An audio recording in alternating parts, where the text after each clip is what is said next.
Hello दोस्तों, welcome है, स्वागतम है आपका अपने ही चैनल एमन एकेडमी पर।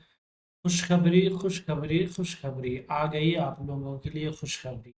आज मैं आप लोगों के लिए लेकर आया हूँ बिहार पुलिस की जो बड़ी भर्ती निकली है उसके बारे में। कैसे फॉर्म भरना है, कहाँ से भरना है और क्या क्या योग्यता है उनकी, और कितनी सीटें जो है एससी के लिए, एसटी के लिए, ओबीसी के लिए और जनरल के लिए सृजित हुई है। इन सारी चीज़ों को कंप्लीटली हम इस वीडियो के अंदर डिस्कस करेंगे।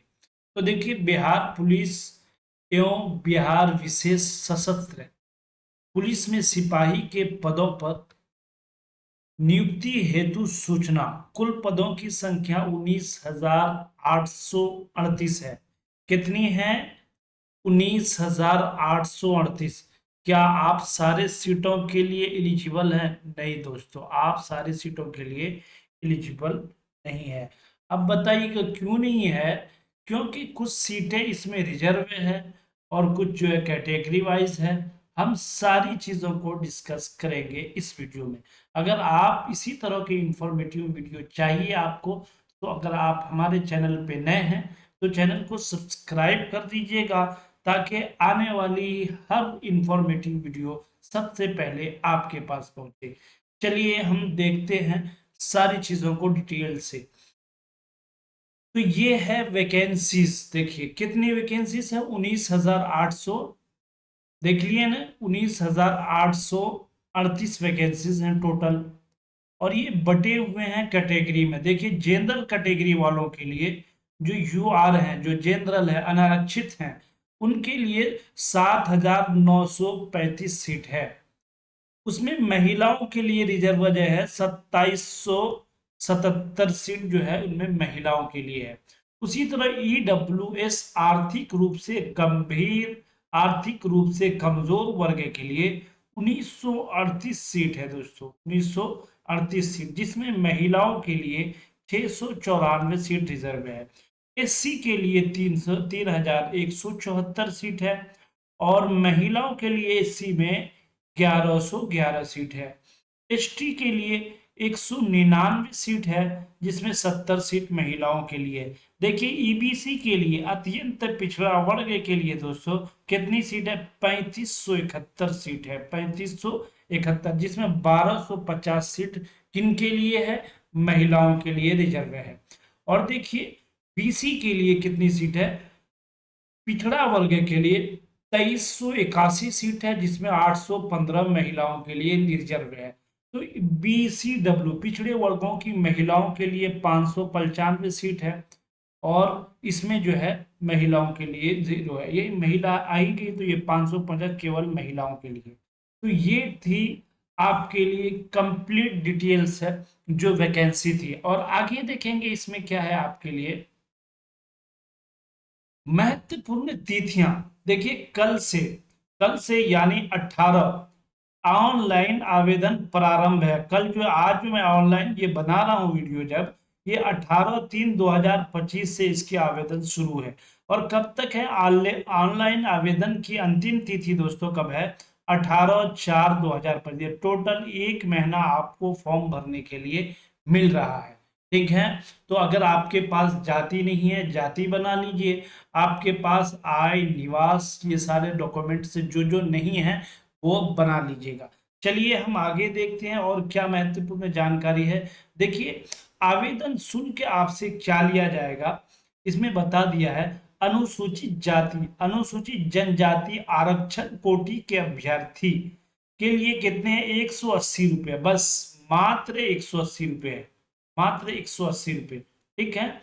और देखिए राज्य के मूल निवासी सभी वर्ग के कोटि महिला अभ्यर्थियों के लिए जो है ट्रांजिस्टर अभ्यर्थी, यानी सभी के लिए तकरीबन 180 रुपये है। अनुसूचित जाति, अनुसूचित जनजाति आरक्षण कोटि के अभ्यर्थियों के लिए। ठीक है ना। और देखिए शेष सभी कोटि अभ्यर्थियों के लिए 675 रुपये है। एससी, एससी दोस्तों और एसटी के लिए कितना हो गया? 180 रुपये, और महिलाओं के लिए और बाकी सारे लोगों के लिए 775 है। ठीक है। ये आपको आवेदन शुल्क लगेगा, जब फॉर्म भरेंगे इतना रुपये आपको लगेगा फॉर्म भर। ठीक है। चलिए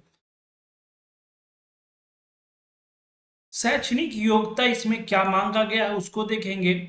इंटरमीडिएट 10+2 उत्तीर्ण, यानी आप इंटर किए हुए होने चाहिए, इंटर पास आपका होना चाहिए। इस साल किए हैं, अगले साल किए हों, पिछले साल किए हों, कभी भी, लेकिन इंटर में पास हो आप, तभी आप फॉर्म में भर सकते हैं। क्या ग्रेजुएशन हो तो नहीं भर सकते? जी ग्रेजुएशन भी है तो आप ग्रेजुएशन में भी भर सकते हैं, ठीक है। चलिए, मगर आपको लगाना इंटर ही का ही मार्कशीट लगेगा आपका, ठीक है। तो 18/4/2025 के अनुसार, यानी ये अब तक 18/4/2025 तक आपका जो है इंटर फाइनल हो जाना चाहिए। चलिए, अब देखेंगे आयु सीमा क्या है इसमें। 18 से 25 साल लिमिट है एज। आप 17 साल के हैं तो आप नहीं भर सकते, आप 26 साल के हैं तो आप नहीं भर सकते। 18 से 25 साल ही आयु होनी चाहिए। देखिए, एससी को दिया है, एससी को दिया है 18 से 30 साल, 5 साल की छूट दिया है किसको? एससी जाति वालों को, ठीक है। और एसटी वालों को भी 5 साल का छूट मिला है। तो 18 से आप 30 वर्ष तक के लोग भर सकते हैं, अगर 31 है इसमें तो वो नहीं भर सकता। समझ गए? चलिए, ईबीसी अत्यंत पिछड़ा वर्ग 18 से 27, ईबीसी को 2 साल का छूट मिला है, यानी 18 से 27 वर्ष के ईबीसी फीमेल को 18 से 28 3 साल का यहाँ पे छूट दिया गया। मेल में देखिए, बीसी को पिछड़ा वर्ग, इसको भी 2 साल का छूट दिया गया 18 से 27, और फीमेल को 18 से 28 3 साल का छूट यहाँ पे दिया गया, ठीक है। ये सारी चीजें समझ गए कि इतनी सारी चीजें आपकी एज लिमिट है, इतने एज होने चाहिए। और ये एज कब इतना होना चाहिए? 1/8/2025 के अनुसार, 1/8/2025 तक आपकी एज 18 से 25, 18 से ज्यादा कम नहीं, 25 से ज्यादा नहीं, किसके लिए? जनरल के लिए, ईडब्ल्यूएस के लिए। और बाकी 18 से कम नहीं, 30 से ज्यादा नहीं, किसके लिए? अनुसूचित जाति के लिए। ये सारी चीजें आप समझ। चलिए आगे देखते हैं। शारीरिक मापदंड, शारीरिक मापदंड क्या आपसे मांगा गया है? यू आर एंड बीसी गैर आरक्षित पिछड़ा वर्ग मेल के लिए न्यूनतम हाइट 165 सीएम होना चाहिए, 165 सीएम यानी 165 सेंटीमीटर। इसके लिए यू आर बीसी मेल के लिए, और ईबीसी के लिए 160 कम से कम जो क्या होना चाहिए? सेंटीमीटर उसकी हाइट होनी चाहिए। और आपको एससी के लिए 160 सेंटीमीटर हाइट, एसटी के लिए 160 सेंटीमीटर हाइट, और सभी वर्ग महिलाओं के लिए 155 सेंटीमीटर हाइट इतनी चाहिए। और आपको सीने की कितनी चौड़ाई चाहिए? तो 81 सेंटीमीटर सीने की, बिना फुलाए हुए सीने की चौड़ाई चाहिए। और ईबीसी को भी वही चाहिए, 81 सेंटीमीटर। अनुसूचित जाति को 79 चाहिए, और एसटी को 79 चाहिए, ठीक है। खुला करके आपको चाहिए 86 सेंटीमीटर, 86 से 84, 84। ये देख लिया, शारीरिक मापदंड इतने आपके होने चाहिए, तब जाकर के आप, ये सभी वर्ग महिलाओं अभ्यर्थियों के लिए 48 डिग्री का वजन होना अनिवार्य होगा। ये महिलाओं के लिए स्पेशली है, देख लीजिए, जितनी महिलाएं, इस पर ध्यान दीजिएगा आप, के सभी वर्ग की महिलाओं अभ्यर्थियों के लिए 48 डिग्री वजन होना अनिवार्य होगा। चलिए, अब चयन प्रक्रिया कैसी होगी दोस्तों? आप लोगों की चयन प्रक्रिया जो है, लिखित परीक्षा सबसे पहले आपसे लिया जाएगा, उसके बाद शारीरिक दक्षता परीक्षा आपसे लिया जाएगा, उसके बाद आपका दस्तावेज का सत्यापन होगा, ठीक है। चलिए आगे देखते हैं अगले। इसमें लिखित परीक्षा में क्या क्या आपसे पूछा जाएगा? ये कुल प्रश्न इसके अंदर 100 होंगे, और अधिकतम अंक आपको जो है कितना होगा? 100 अंक होगा। और जो है 2 घंटे का समय आपको दिया जाएगा। प्रश्न कहाँ कहाँ से आएंगे? अंग्रेजी से, हिंदी से, अंग्रेजी से, गणित से, सामाजिक विज्ञान, इतिहास, भूगोल, नागरिक शास्त्र, अर्थशास्त्र, सामान्य विज्ञान, ये सारे आपके जो है विषय हैं। इसी से आपके प्रश्न बनेंगे और इसी से आपको पूछा जाएगा। स्क्रीनशॉट लेकर के रख लीजिएगा, इसी हिसाब से आप तैयारी कीजिएगा। ये याद रखिएगा, आप 12th पास हैं तो आपको जो है 10+2 मांगा गया है ना, तो 10+2 से ही, इसी इन्हीं के बुक से इन्हीं सिलेबस से आपको सवाल, आपके प्रश्न पूछे जाएंगे। ठीक है ना दोस्तों। अगर ये इंफॉर्मेशन आपको अच्छी लग रही है और आप चाहते हैं कि इस तरह के इंफॉर्मेटिव वीडियो आपके लिए मैं बार बार लाऊं, उसका नोटिफिकेशन सबसे पहले आपको पहुंचे, तो आप चैनल को सब्सक्राइब करना मत भूलिएगा, ताकि जो भी इस तरह की इंफॉर्मेटिव वीडियो मैं अपलोड करूं उसका नोटिफिकेशन सबसे पहले आपके पास पहुंचे। चलिए आगे देखते हैं। लिखित परीक्षा में क्या क्या होगा, नोट देख लीजिए। लिखित परीक्षा, परीक्षा ओएमआर सीट पर आधारित होगी। समझ गए ना दोस्तों, परीक्षा ओएमआर सीट पर। लिखित परीक्षा में 30% से कम अंक प्राप्त करने वाले अभ्यर्थी शारीरिक दक्षता परीक्षा के लिए असफल घोषित किए जाएंगे। ठीक है ना, वो 30 अंक से अगर कोई कम लाता है तो वो शारीरिक दक्षता परीक्षा के लिए भी सफल नहीं होंगे। कम से कम 30 100 में से आपको लाना ही पड़ेगा। ठीक है। लिखित परीक्षा में प्राप्त अंकों के आधार पर यथासंभव विज्ञप्ति रिक्तियों के आरक्षण कोटिवार, प्रत्येक कोटि के लिए 5 गुना अभ्यर्थियों का चयन किया जाएगा। मिसाल के तौर पर अगर किसी कोटि के विद्यार्थियों की सीट जो है 1000 है, तो 5000 बच्चों का आपको पहले वाले एग्जाम में, लिखित परीक्षा में 5000 बच्चों को लिया जाएगा। ठीक है ना। चलिए, शारीरिक दक्षता परीक्षा हेतु क्या जाएगा। लिखित परीक्षा अंतिम मेगा सूची का आधार नहीं होगी। ये अन्य लिखित परीक्षा में आप पास हो गए तो ये मत सोचिएगा कि आप जो है पुलिस बन गए, बल्कि ये सिर्फ आपको शारीरिक परीक्षा तक ही ले जा सकती है। फिर शारीरिक में पास होंगे तब आगे। तो लिखित परीक्षा केवल शारीरिक दक्षता परीक्षा के लिए अहर के क्वालिफाइंग होगी, यानी सिर्फ ये क्वालिफाइंग किसके लिए होगा आपको, यानी शारीरिक दक्षता परीक्षा के लिए आप क्वालिफाई होंगे। चलिए आगे देखते हैं क्या है। शारीरिक दक्षता परीक्षा में आपसे क्या क्या क्या क्या डिमांड किया गया है वो भी देख लेते हैं। दौड़ दे है, अधिकतम 50 अंक है। आपको दौड़ के 50 अंक मिलेंगे। आप दौड़ की प्रैक्टिस करनी होगी आपको, तब जो है आपको 50 अंक है। सभी कोटि के पुरुषों के लिए देखिए, 1 मील यानी 1.6 किलोमीटर, अधिकतम 6 मिनट में आपको इतना दौड़ना होगा। 1.5 किलोमीटर समझिए, आपको कितने मिनट में, 6 मिनट में दौड़कर जाना होगा। तो इसके आपको 50 अंक मिलेंगे। सभी कोटि के पुरुषों के लिए 5 मिनट से कम, ठीक है, और 5 मिनट से 5 मिनट 20 सेकंड तक 40 अंक मिलेगा आपको, और 5 मिनट से कम में 50 अंक मिलेगा आपको। 5 मिनट 20 सेकंड से अधिक एवं 5 मिनट 40 सेकंड तक और दौड़ते हैं तो आपको 30 अंक मिलेगा, और 5 मिनट 40 सेकंड से अधिक एवं 6 मिनट तक लगाते हैं तो आपको 20 अंक मिलेगा। ठीक है ना। 6 मिनट से अधिक समय लेने वाले पुरुष अभ्यर्थियों को असफल घोषित किया जाएगा। देखिए, अगर आप 1.5 किलोमीटर दौड़ में 6 मिनट से ज्यादा का समय लेते हैं, 6 मिनट से ज्यादा का समय लेते हैं, तो आपको असफल किया जाएगा, असफल कर दिया जाएगा। आपको इतने 6 मिनट के अंदर ही दौड़ना है। सबसे अच्छा नंबर आपको किस में मिलेगा, 5 मिनट से कम में अगर आप दौड़ गए तो 50 अंक आपको दिए। ठीक है। चलिए, ये चीजें समझ गए होंगे। तभी कोटि की महिलाओं के लिए, महिलाओं को 4 मिनट से कम में, अगर महिला 4 मिनट से कम में कितने किलोमीटर दौड़ लेती है, 1 किलोमीटर, 1 किलोमीटर महिला को दिया गया है, वो 1 किलोमीटर अगर 4 मिनट से कम में दौड़ लेती है तो उसको 50 अंक मिलेगा। अगर 4 मिनट 20 सेकंड में दौड़ती है तो 40 अंक है, और 4 मिनट 20 सेकंड में दौड़ती है तो 30 अंक है।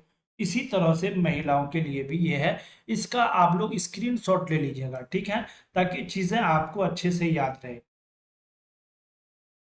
ये हो गया आपको, ये शारीरिक दक्षता परीक्षा का मापदंड हो गया। ठीक है, इस हिसाब से आपका वहां पे परीक्षण होगा, आपको तब जाकर के आपका सिलेक्शन होगा। ये इस परीक्षा को पास करेंगे, पहले आप लिखित परीक्षा पास करेंगे, उसके बाद ये परीक्षा पास करेंगे। तो देखिए आगे क्या है। गोला फेंक अधिकतम 25 अंक है। गोला फेंकने का आपको 25 अंक मिलेगा। ठीक है। सभी कोटि के पुरुषों के लिए 16 पाउंड का गोला न्यूनतम 16 फीट फेंकना है, 16 फीट फेंकना होगा। 16 से फीट से 17 फीट तक 9 अंक है, और जो है 17 फीट से 18 फीट तक 13 अंक है, 18 फीट से 19 फीट तक 17 अंक है, 19 फीट से 20 फीट तक 21 अंक है, 20 फीट से 25 फीट तक और जो है 25 अंक है। तो 16 फीट से कम फेंकने वाले पुरुष अभ्यर्थी असफल घोषित किया जाएगा। देख लिए ना, आपको ये सारी चीजें आपको शारीरिक परीक्षा के अंदर आएंगी। सभी कोटि के महिलाओं के लिए 12 पौंड का गोला न्यूनतम 12 फीट तक फेंकना होगा। 12 फीट से 13 फीट 9 अंक है, 13 फीट से 14 फीट 13 अंक है, 14 फीट से 15 फीट 17 अंक है, 15 फीट से 16 फीट 21 अंक है। इतना आपको फेंकना होगा। अब देखिए वो हो गया। उसके बाद अब ऊंची कूद अधिकतम 25 अंक है, यानी सभी कोटि के पुरुषों के लिए न्यूनतम न्यूनतम ऊंचाई 4 फीट है। 4 फीट 13 अंक है।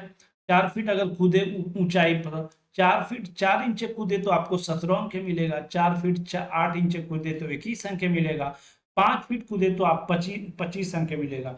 4 फीट न कूदने वाले पुरुष अभ्यर्थी असफल घोषित किया जाएगा। देख लीजिए, अच्छे से सारी नोटिफिकेशन को समझ लीजिए आप, ताकि इस हिसाब से आप तैयारी कर सकते हैं। इसी तरह के इंफॉर्मेटिव वीडियो के लिए आप चैनल को सब्सक्राइब कर दीजिएगा, लाइक करना मत भूलिएगा। सभी कोटि के महिलाओं के लिए न्यूनतम ऊंचाई 3 फीट और 3 फीट में 13 अंक दिया जाएगा। 3 फीट से 4 फीट अगर ऊंचाई तक कूदती है तो 17 अंक है। 3 फीट से 8 इंच तक कूदती है तो 21 अंक है। 4 फीट कूदती है तो इसको 25 अंक दिया जाएगा। तो 3 फीट न कूद सकने वाली महिला अभ्यर्थी असफल घोषित किया जाएगा। देख लिए ना, ये सारी चीजें आप स्क्रीनशॉट भी ले लीजिएगा, ताकि आपको आगे चल के ये काम आए। शारीरिक दक्षता परीक्षा देखिए, नियम समय पुरुषों के लिए 6 मिनट एवं महिलाओं के लिए 5 मिनट में दौड़ पूरी करने वाले अभ्यर्थियों को गोला फेंक एवं अथवा ऊंची कूद स्पर्धाओं में न्यूनतम निश्चित मानदंड पूरा नहीं करने पर असफल घोषित किया जाएगा, तथा ऐसे अभ्यर्थियों को अन्य स्पर्धाओं में सम्मिलित होने का अवसर प्रदान नहीं किया जाएगा। जैसे कि आप 6 मिनट पूरा नहीं कर पाए, 6 मिनट महिला 5 मिनट में दौड़ पूरी नहीं करने पाए, तो बाकी में आप खुद ब खुद छट जाएंगी। बाकी जितनी चीजें हैं उसमें आपको हिस्सा लेने नहीं दिया जाएगा।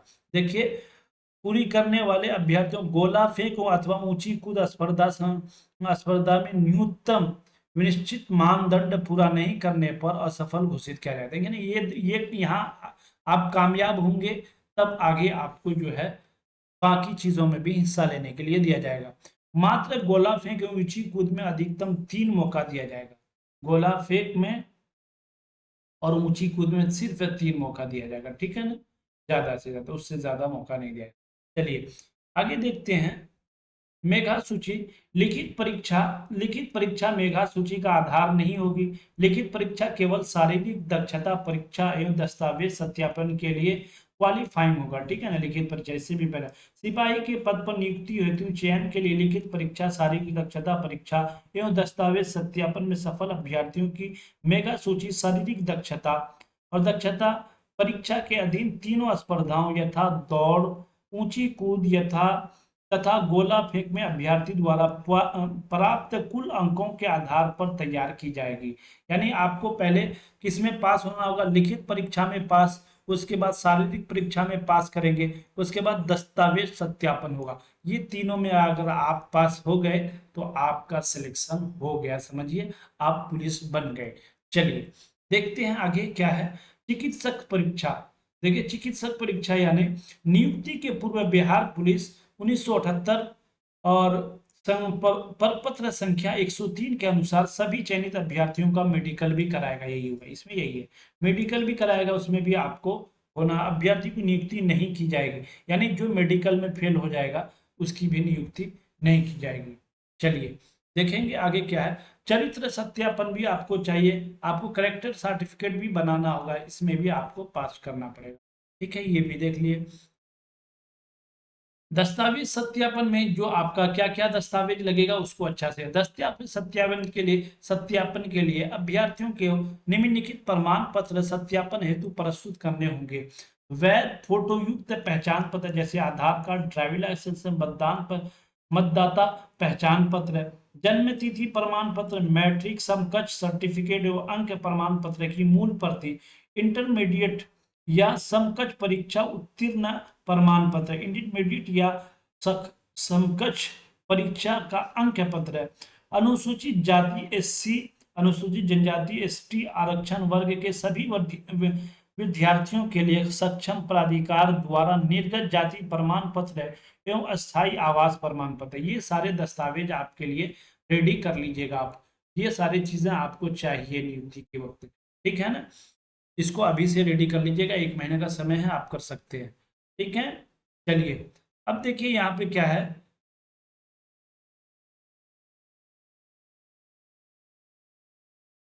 बी पिछड़ा वर्ग, बीसी अत्यंत पिछड़ा वर्ग ईबीसी आरक्षण वर्ग के अभ्यर्थियों के लिए सक्षम प्राधिकार द्वारा निर्गत जाति प्रमाण पत्र एवं अस्थायी आवास प्रमाण पत्र, ये सारी चीजें बता दिए कि बीसी के लिए भी ईबीसी के लिए भी आपके लिए क्या क्या चाहिए, आवास भी चाहिए और जो है उसके बाद आपको जाति भी चाहिए है सक्षम, देखिए ठीक है ना। ये सारी चीजें इसमें देख लीजिएगा, आप लोग स्क्रीनशॉट ले लीजिएगा, वीडियो लंबी हो रही है थोड़ा, हम इसको शॉर्टकट कर रहे हैं।